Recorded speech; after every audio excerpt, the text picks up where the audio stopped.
Assalamualaikum warahmatullahi wabarakatuh. Baiklah, perkenalkan nama saya Fitri Destian, NPM 21040013, berasal dari Prodi Bahasa Inggris BP21A. Nah, kali ini saya akan membahas materi mengenai klasifikasi bencana, yaitu untuk memenuhi tugas individu video mata kuliah mitigasi bencana berbasis komunitas. Baiklah, pada topik klasifikasi bencana ini terdapat beberapa materi yang akan dibahas. Yang pertama, klasifikasi bencana menurut Book of Disaster Management. Yang kedua, klasifikasi bencana berdasarkan penyebabnya. Yang ketiga, Sendai Framework. Dan yang keempat, dominasi bencana di Indonesia. Mari kita lihat satu persatu.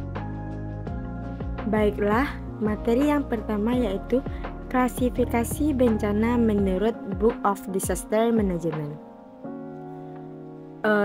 Saya mengambil buku dari kutipan Yusiono tahun 2018, mengatakan yaitu klasifikasi bencana menurut Book of Disaster Management itu dibagi menjadi dua. Yang pertama bencana alam, dan yang kedua global warming, yang mana bencana alam itu meliputi bencana alam geologis, tsunami, letusan gunung api, angin puting beliung, dan tanah longsor. Sedangkan yang global warming itu meliputi kekeringan dan banjir. Nah, bencana alam geologis itu disebabkan oleh gaya-gaya yang berasal dari dalam bumi, yaitu tenaga endogen. Salah satunya adalah pergerakan lempeng. Itu disebut dengan bencana alam geologis. Yang materi kedua yaitu klasifikasi bencana berdasarkan penyebabnya. Klasifikasi bencana alam yang berdasarkan penyebabnya ini dibedakan menjadi 3 jenis, yaitu bencana alam geologis, bencana alam klimatologis, dan bencana alam ekstraterestrial, yang mana telah dijelaskan di slide sebelumnya bahwa bencana alam geologis itu disebabkan oleh gaya-gaya yang berasal dari dalam bumi atau gaya endogen, yang mana termasuk bencana alam geologis itu seperti gempa bumi, letusan gunung berapi, dan tsunami. Itu bencana alam geologis. Yang kedua yaitu bencana alam klimatologis, yang mana merupakan bencana alam yang disebabkan oleh faktor angin dan hujan. Adapun contohnya yaitu seperti banjir, badai, banjir bandang, angin puting beliung, kekeringan, dan kebakaran alami yang bukan disebabkan oleh manusia. Gerakan tanah yang disebut longsor termasuk juga bencana alam. Walaupun pemicu utamanya adalah faktor klimatologis yang disebut hujan, tetapi gejala awalnya dimulai dari kondisi geologis, jenis dan karakteristik tanah serta batuan dan jenisnya. Itu definisi mengenai bencana alam klimatologis. Nah, yang ketiga, bencana alam ekstraterestrial adalah bencana alam yang terjadi di luar angkasa. Contohnya hantaman atau impact dari meteor. Bila hantaman benda-benda langit mengenai permukaan bumi, maka akan menimbulkan bencana alam yang dahsyat bagi penduduk bumi. Itu disebut dengan bencana alam ekstraterestrial. Nah, masih membahas mengenai klasifikasi bencana berdasarkan penyebabnya.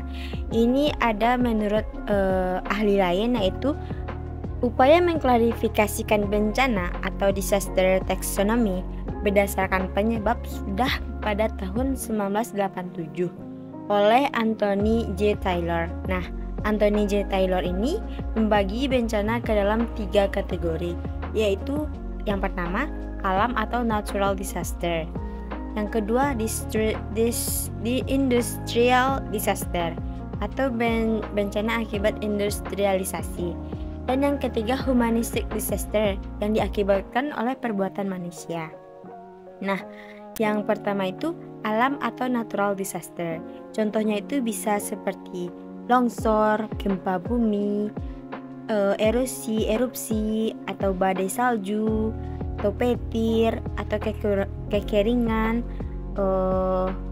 Itu tuh termasuk ke dalam alam atau natural disaster.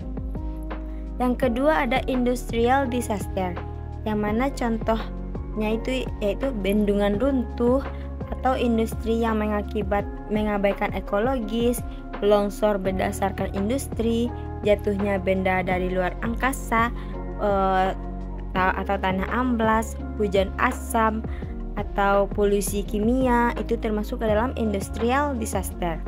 Sedangkan yang humanistic disaster itu contohnya perusakan ekologis, kecelakaan di jalan raya dan kereta, kecelakaan pesawat udara, pembajakan pesawat, pembakaran secara sengaja, kecelakaan di laut, dan lain-lain. Itu termasuk ke dalam humanistic disaster. Materi yang ketiga yaitu Sunday Framework.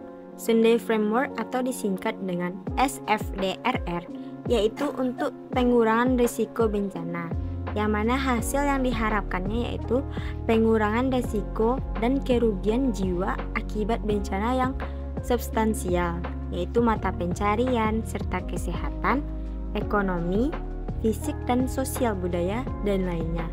Itulah yang diharapkan oleh Sunday Framework. Nah, materi yang terakhir yaitu dominasi bencana di Indonesia. Nah, apa saja sih bencana-bencana yang sering terjadi di Indonesia? Yang seperti yang telah kita ketahui bahwa beberapa bencana yang selalu sering terjadi di Indonesia, seperti gempa, letusan gunung api, banjir, longsor, dan kekeringan. Itu ialah bencana-bencana yang sering terjadi di Indonesia. Baiklah, itu materi kali ini mengenai topik klasifikasi bencana. Saya akhiri. Assalamualaikum warahmatullahi wabarakatuh.